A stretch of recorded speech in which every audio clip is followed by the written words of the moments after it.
dois, três. Muito mais que o vício, muito mais que amor. É com você que eu vivo, meu glorioso leão.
Muito obrigado a trabalho, ao prefeito, muitas obrigações que eu vi a vocês, torcedores, enfim, a comissão técnica, a vocês, jogadores, e vocês nesse momento aqui também, para mim, vai ficar na minha mente para sempre.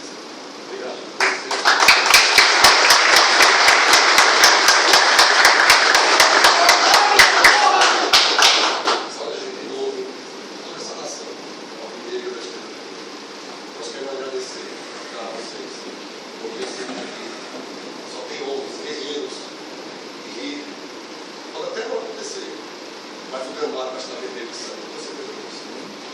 Então a gente espera com a força do Pai que isso aconteça, não somos eu, nós, todos aqui vão subir no campo, jogando e, se Deus quiser, com a vontade dele, em 2014 estaremos na Série C. Quero agradecer por todos que estão aqui, os outros todos que não puderam estar, por tudo que Nelson veio lá, todos vocês, exceção, todos vocês. Tá? Saibam que nós somos gratos demais, porque eu tenho certeza que a nossa hora chegou e vamos subir para a honra e glória do Senhor. E para isso, vamos já agradecer com a oração do Pai Nosso. Peço por gentileza que todos se levantem, por favor, para que tenhamos já agradecido essa grande vitória,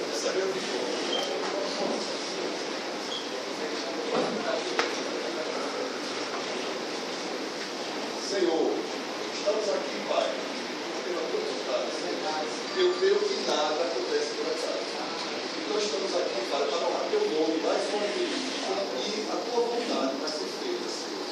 Eu sei, irmãos, todos estão aqui. O Senhor quer a nossa vitória, colocar a nossa equipe no lugar do Senhor, líder desse país.